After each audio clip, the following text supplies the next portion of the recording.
आमाच्या विशेष बुलेटिनमध्ये आपलं स्वागत आहे. पाहूया विशेष बातमी. भास्कर जाधवांचा नेमका कोणत्या नार्वेकरांवर निशाणा, मिलिंद की राहुल, यावर भास्कर जाधव यांनी अखेर स्पष्ट भूमिका मांडली. त्यांनी सांगितले की आपल्या वक्तव्याचा संदर्भ मिलिंद नार्वेकर नव्हे तर विधानसभा अध्यक्ष राहुल नार्वेकर यांच्याशी होता. चुकून गैरसमज निर्माण झाला असून मिलिंद नार्वेकर यांच्याबाबत बोलण्याचा आपला हेतू नव्हता, असेही त्यांनी स्पष्ट केले. पहिल्या दोन गोष्टी आहेत की मुळामध्ये मिलिंद नार्वेकर हे माझे अतिशय जवळचे मित्र आहेत. मिलिंद नार्वेकर आणि माझ्यामध्ये कुठल्याही प्रकारचे मतभेद नाहीत, कुठल्याही प्रकारचा वाद नाही. पहिली सुरुवात झाली ती थोडीशी त्यांच्या गैरसमजातून झाली. 19 तारखेला ज्यावेळेला षण्मुखानंद हॉलमध्ये आमच्या वर्धापन दिनाचा कार्यक्रम होता आणि त्या कार्यक्रमाला प्रचंड अशा प्रकारची गर्दी लोकली होती आणि अनेक लोकांना आतमध्ये प्रत्यक्ष हॉलमध्ये जायचं होतं, पण त्यांना आतमध्ये जाणं शक्य नव्हतं. ज्यावेळेला माझी गाडी आली त्यावेळेला सगळ्या शिवसैनिकांनी गराडा घातला आणि मला विनंती केली की आम्हालाही तुम्ही बरोबर घेऊन चाला. म्हणून मी गाडीतून खाली उतरलो आणि लोकांना समजावत थोडा मीडियाशी बोलत हळूहळू मी गेटच्या आतमध्ये गेलो. आणि त्यावेळेला मुंबई आज तकला एक आमच्या त्या अनुजा धाकरस म्हणून आहेत, त्यांनी माझा वाईट सुरू केला होता. त्या दरम्यान कोणाची तरी गाडीचा हॉर्न हा सातत्यानं वाजत होता. का वाजत होता तर समोर शिवसैनिक प्रचंड मोठ्या प्रमाणामध्ये गर्दी करून होते आणि त्यांना आतमध्ये यायचं होतं आणि म्हणून गाडी जाते असेल तर त्या गाडीतून आम्हालाही कोणीतरी घेऊन चाला असा त्यांचा थोडासा हट्ट होता आणि म्हणून बराच वेळ हॉर्न वाजत होता. हॉर्न वाजत असताना एकदाचा दरवाजा उघडला आणि त्याच वेळेला 5-25 शिवसैनिक दोन्ही बाजूला पडले त्या गाडीबरोबर आतमध्ये येण्याच्या याच्यामध्ये.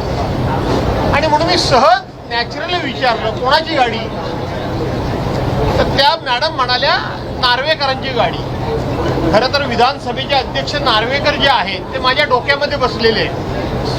मी तुम्हाला खरं आहे ते विधानसभेचे जे अध्यक्ष नार्वेकर आहेत त्यांची जी कामकाज करण्याची पद्धत आहे ते माझ्या प्रचंड डोक्यामध्ये बसलेले आहे. त्यामुळं नार्वेकर कुठले नार्वेकर हे मला काही फार क्लिक झालं नाही आणि म्हणून मी एका क्षणात बोलून गेलो नार्वेकर असलेलं काय झालं. शेवटी एवढी गर्दी असल्यानंतर आमच्यासारख्या नेते मंडळींनी 4 पावलं लोकांबरोबर चाललं पाहिजे, हा त्यातला प्रमुख हेतू. आणि म्हणून त्यानंतर नार्वेकरनं मला वाटतं ते कोण नार्वेकर हा शब्द लागला.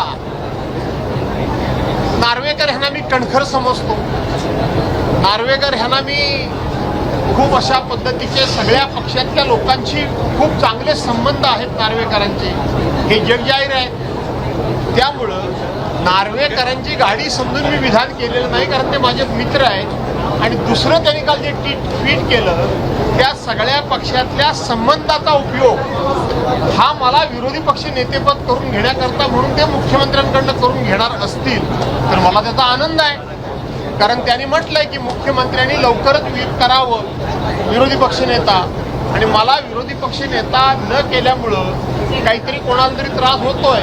मला वाटतं माझे मित्र मिलिंद नार्वेकर यांनाच जास्त त्रास होतोय, कारण मला विरोधी पक्षनेता करत नाही. त्यामुळं महाराष्ट्राची अडचण झाले हे सगळ्यात जास्त माझे मित्र मिलिंद नार्वेकर यांना जाणवतंय. याचा मला आनंद आहे. त्यामुळं आमचं दोघांचं भांडण काही नाही. आता माझ्या अपेक्षा वाढल्या आहेत की मिलिंद नार्वेकरांनी मनावर घेतल्यामुळं मुख्यमंत्र्यांकडून लवकरच माझी विरोधी पक्ष नेता म्हणून निवड होईल. माझ्या दृष्टीने तो आनंदाचा दिवस आहे. शिवसेनेच्या मेळाव्याला काय शिवसेनेच्या मेळाव्याला नाही शिवसेनेच्या मेळाव्याला ते नार्वेकर काय येतील तसे मिलिंद नार्वेकर जे ते नार्वेकर आहेत का अनेक नार्वेकर असू शकतात, पण माझ्या डोक्यामध्ये फक्त राहुल नार्वेकर बसलेले आहेत. हे मी पुन्हा सांगतो. नाही पण छोट्या गोष्टीचा कुठेतरी मोठी हे करण्यात आलं काय एकदम इझिली घ्यायला पाहिजे. नाही हे इझिली घेण्यासारखाच विषय आहे. आम्ही मित्र आहोत, आता 2:30 वाजता वेटिंगला भेटू, आम्ही काय अडचण नाही आहे. पण ते एवढे नाजूक असतील, एवढे हळवे असतील हे मला माहीत नव्हतं. हे मला माहीत नव्हतं. ते मला त्यानिमित्तानं कळलं की त्यांना लगेचच ते असह्य झालं, त्यांना ते सहन झालं नाही. कारण मैत्री आमची तेवढी असल्यामुळे ते हळवे झाले, एवढाच त्यातला मुद्दा. बाकी काय विरोधी पक्ष नेता नसताना सुद्धा मला म्हणू दे, मी त्यांना हळवा म्हणतोय, ते मला फर्स्टेड म्हणले, काय म्हणले, हा वादाचा मुद्दाच नाहीये. ते हळवे झाले लगेच. कोण नार्वेकर म्हटल्यानंतर मग ते देवेंद्र फडणवीसांनी समजलं पाहिजे, गृहमंत्री म्हणून आपण असताना आपले पोलीस जर डान्स बार मध्ये नाचत असतील तर लोकांना तुम्ही कुठल्या तोंडाने सांगणार, याचा विचार देवेंद्र फडणवीसांनी करण्याची गरज तर आहे. विरोधी पक्ष नसताना सुद्धा असेंब्ली होत चाललेले अधिवेशन होत चाललेले हे पाहायला मिळतं, पण विरोधी पक्षनेता कधी निवड करतात? या सरकारचा लोकशाहीवर विश्वास नाही, या सरकारचा संविधानावर विश्वास नाही, या सरकारचा एकमेकावर पण विश्वास नाही. त्यांचा एकमेकावर विश्वास नाही, ते घाबरतायत. जर विरोधी पक्ष आपण निवडला, पक्षनेता आपण निवडला, तर कदाचित आपली एकमेकाची पापं ही विरोधी पक्ष नेत्याबरोबर गेली तर आपण पार नागवे होऊ, उघडे होऊ याची भीती यांना वाटते. आमा चॅनलला लाईक करा, बातमीला शेअर करा, सबस्क्राईब फॉलो करायला विसरू नका.